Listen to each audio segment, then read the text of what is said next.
Hello everyone! Welcome po sa Kuratsyang Nurse. My name is Gail and of course I'm your Kuratsyang Nurse. At ngayon po gusto ko lang i-share sa inyo yung mga aha moments ko dito sa hospital na pinagtatrabahuan ko sa medical surgical ward. So, dati akong dialysis nurse dun sa New Mexico, lumipat ako sa Maryland. Bakit ako napunta sa med-surg? Kasi ay pa-transition ako dapat sa OR. Kaso yung training ko is Feb 2024 pa. So malapit na, next month na, January na ngayon. So dahil napaaga yung dating ko ay August dito. Kasi ang training nila is July and February. Feb na lang kasi hindi ko mabigkas. So July at Feb. So nung dumating ako dito August na. Kaya hindi na ako nakaabot dun sa July training, kaya nilagay muna ako sa med-surg. At ito yung mga wow moments ko, yung mga aha moments ko. So, number 1 is yung Epic. Yung Epic is yung medical record system nila. So, makikita nyo dito. Yung medical record system nila ay very organized, very comprehensive. So, yun, dahil dun sa medical record system, napapadali ang lahat. Ibig ko sabihin, kung gusto mo makita yung mga doctor's orders, nandoon na lahat. May chat system din siya, pwede kang makipag-communicate sa mga doctors, sa mga kapwa mo nurses, through chat. Pwede ka rin makipag-communicate sa laboratory, sa pharmacy through chat. So, very systematic siya. So, syempre na-amaze ako kasi nung nagtatrabaho pa ako sa Pilipinas, yung hospital na pinagtatrabahuan ko, ay wala pang ganong system. Puro paper pa yung medical records. Tapos, meron din silang computer system pero parang mix siya. Very limited lang yung gamit sa computer system. So, karamihan pa talaga paper records. So, yun. Number 2 naman na wow or aha moment ko ay yung computer on wheels or COW kung tawagin. So yung computer on wheels, so bawat nurse merong kanya-kanyang computer on wheels. So yung computer on wheels na yon, ayan siya, pa-flash dito. Yan, yung computer on wheels na yan ay nandiyan yung Epic. Syempre nandiyan yung software na medical record software ni Epic. And at the same time, may mga drawers dyan na nakalagay yung mga kakailanganin mo sa pag-medicate sa patient. Katulad ng mga syringe, katulad ng mga needles, mga gauze, mga tapes, nandiyan dyan sa drawer. May mga drawer yan sa ilalim. At the same time, meron ding nakakonect dyan na scanner. So, ma-scan mo yung armband ng pasyente. At the same time, mascan mo din yung medication, so pa-prompt siya pagka mali yung medication. Pag tama yung medication, i-accept ng system. So, 'di ba? Para maiwasan ang medication error. So, yun yung number 2. Number 3 naman, may kodigo ako. Number 3 naman is yung virtual nurse. Bago lang yan dyan sa facility namin. Yung virtual nurse na yan, umaga hanggang 10 PM. So, ang ginagawa ng virtual nurse, parang nurse talaga sila. Nandoon sila sa isang room. Tapos, mayroong camera dun sa kwarto ng pasyente. So, makikipag-usap sila sa pasyente.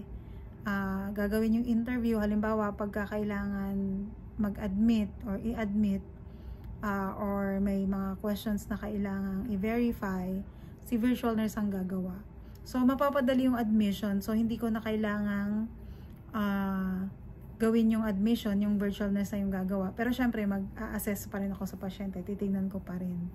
So, yun. Halimbawa, busy ako during the day. Pero, evening shift kasi ako. Pero, I'm just saying na pagka, halimbawa, day shift ako at busy ako, marami akong minimedicate or marami akong inaasikasong ibang pasyente at meron akong bagong admission, pwedeng yung virtual nurse na yung gagawa nun. Yun. So, syempre, yung virtual nurse, limited lang yung gagawin niya. Hindi naman siya pwedeng magbigay ng unang medication, mag-insert ng swero kasi nga virtual. So, pero malaking tulong siya. excuse me. So number 4, yung tinatawag na tube system.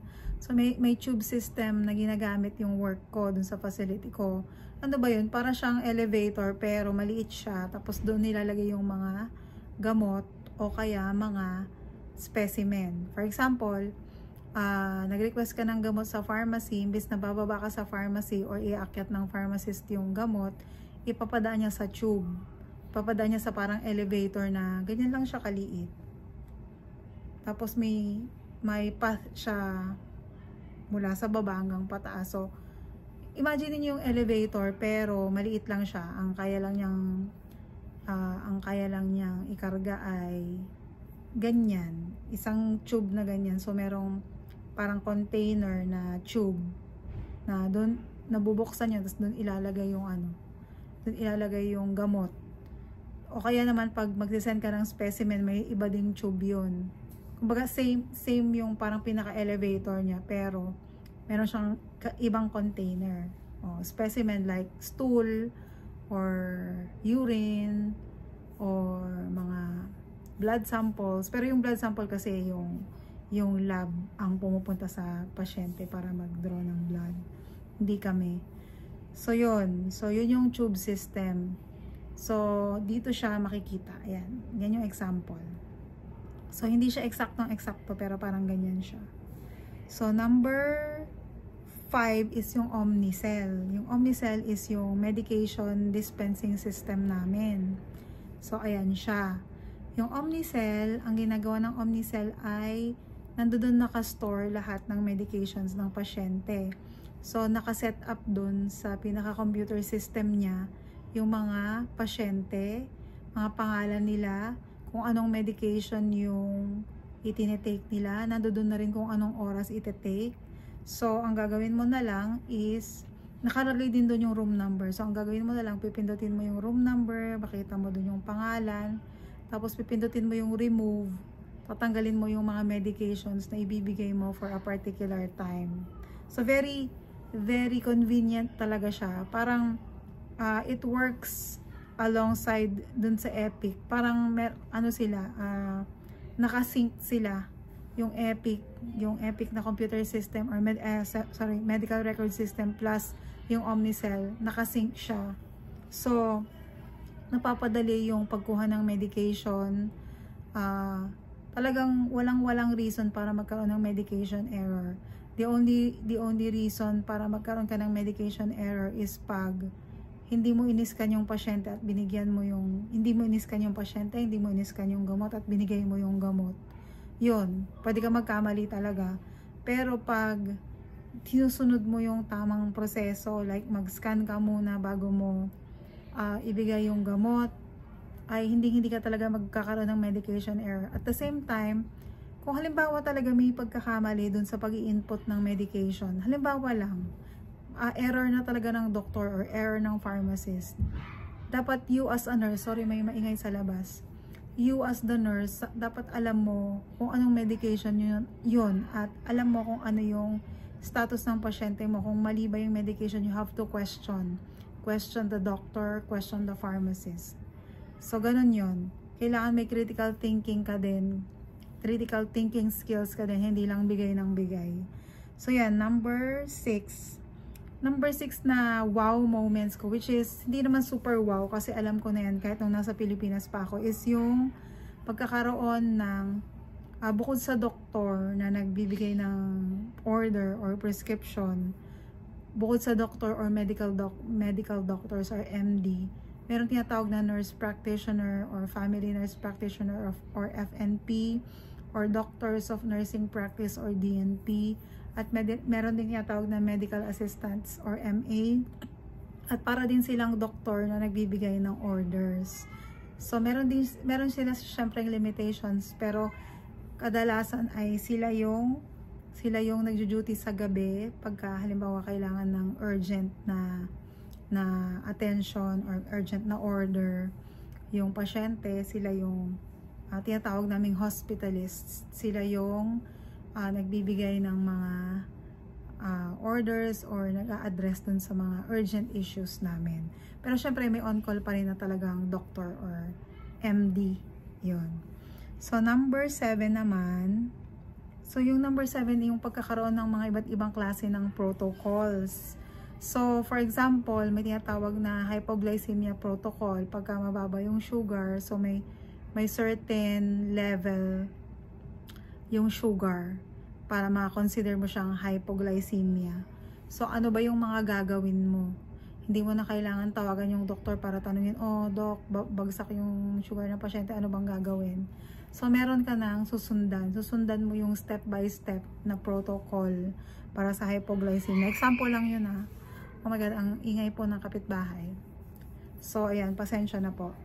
So, example lang yun. So, may iba't iba pang protocol, heparin protocol, kung paano siya ibigay, kailan siya binibigay, kailan siya i-hold. Hindi mo na kailangang itawag. Pero syempre, common sense na yun pagka nagbi-bleed yung pasyente, ay pwede mo siyang i-hold, depende rin din sa protocol. Kasi meron kaming mga medication na binibigay kahit may bleeding yung pasyente. Yung kasama yun sa prevention ng deep vein thrombosis. Kasi syempre, very prone yung mga pasyente namin magkaroon ng DVT, lalo na pag bedridden sila or diabetic sila. So, meron kaming protocol para dyan din. So, hindi lahat porket may bleeding i-withhold. So, depende talaga yan. So, yan. Examples lang ng protocol. Number 8 naman yung mga codes. So, may iba't ibang color coding. So, alam ko dun sa Pilipinas meron din. Siyempre, alam natin yung code blue pag may cardiac arrest, ganyan. Pero dito, mas madami siyang codes. Dito sa facility namin, may kodigo ako yung computer. So, dito sa facility namin, may tinatawag na, so may code silver. Sample lang to, code silver yung active shooter. So, syempre sa Pilipinas walang ganun. Although may mga shooting din na nagaganap dyan, pero wala kaming active shooter alert na natatandaan. So, dito may active shooter alert. Sa facility namin, code silver. Pag code red, may fire. Pag code green, may aggressive na patient. Pag, ano pa ba? Tinitingnan ko lang to kasi hindi pareho yung kulay nila eh. So, code blue, nasabi ko na. So, code black, parang bomb threat. Hindi ko alam kung yun ba yun na dun sa ano namin. So, dito nakalagay dito ay sa ibang facility to, pero sample lang itong ibibigay ko sa inyo. Halimbawa, code yellow, missing patient. Yan. So, example lang yung mga yan. So, yan, malalaman mo na, halimbawa, code blue, ganyan. Ilalagay yung, pagka may nagtawag na ng code blue, so may pipindutin dun sa kwarto ng patient or may number na tatawagan, katawag ng code blue, tapos may mag-a-announce na all over the hospital, code blue room 223, for example, code blue room 223, paulit-ulit yan. So, pag nandun ka sa second floor, pwede kang pumunta din dun kung saan may nagko-code, kung hindi naman masyadong bantayan yung mga pasyente mo. At pwede kang tumulong dun.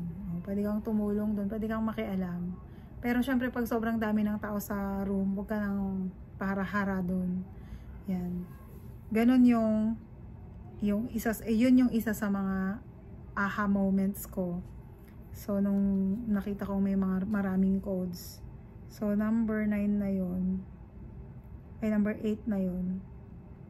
So, number 9 ko is isa sa mga wow moments ko. Hindi man super wow, pero kasi meron kaming business emails. So, meron kaming kanya-kanyang business emails through Microsoft. So, ayan. For example, yung name ko, halimbawa, ano ba? Smith, kung mari apelido ko. Charot. Halimbawa, gsmith at luminoushealth.org. Ganun. So, may mga business emails kami, lahat kaming empleyado. So, lahat ng announcements, lahat ng communication, dumadaan sa business email. So, very secure yung business email. Hindi pwedeng, kumbaga mako-contain yung mga information ng employee, yung information ng organization within the email system. So, hindi kami gumagamit ng outside email. Kung magsisend kami sa aming business email to outside, mag-a-alert yan. Hindi naman sobrang stricto, pero may alert lang. O kaya, pagka may pumapasok na email from an outside source, mag-a-alert din siya. So, ina-alert kami kung bubuksan ba namin yung mga link o hindi. So, very secure, which is very good. Yun. So, yun yung pang 9 ko. At yung pang 10 ko, which is yung isa sa mga talagang wow para sa akin, is yung madaling endorsement, madaling admission, at madaling discharge. So, napakadali ng endorsement. Dahil nga syempre siguro, andyan na lahat eh. Andyan yung Epic system, andyan lahat. Mas madali mong, kumbaga mas maikli yung time para pag-aralan yung case ng pasyente. Kasi nga, hindi mo na kailangan problemahin yung handwriting ng mga previous nurses, ng mga doktor. Kasi naiintindihan mo na kasi nakaprint na siya, nandoon siya sa computer. So, ang bilis lang ng handoff. Kumbaga, ibibigay mo lang yung mga detalye tungkol sa patient, kung alert and oriented ba siya, kung naka-room air ba siya or naka-oxygen, kung meron ba siyang halimbawa catheter, Foley catheter, or external catheter, mga ganyan. So actually, gusto kong gumawa ng video about dun sa handoff, yung pinaka-efficient way para magbigay ng endorsement. Kasi sa totoo lang, yung mga nurses na ka-endorse ko, natutuwa sa akin kasi ay very organized yung pag-hand-off ko sa kanila. Hindi ako masyadong stricto at hindi sila naguguluhan sa pagbibigay ko ng hand-off kasi nga meron akong ginawang kodigo na tinuro naman sa akin nung Pinoy na preceptor ko na napakabait din at napakagaling. Yung sa akin ay super simple lang nung hand-off sheet na nagawa ko.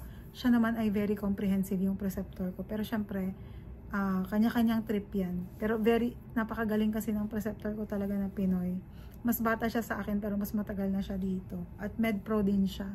So, ayun lang po yung mga wow or aha moments para sa akin. At para sa mga bagong nurses na papunta, hindi bago, pero yung mga bagong pupunta pa lang dito sa Amerika, ayan po yung mga kadalasan na ma-expect ninyo sa mga facilities na pagtatrabahoan nyo. So, thank you po for watching and have a great day. God bless po.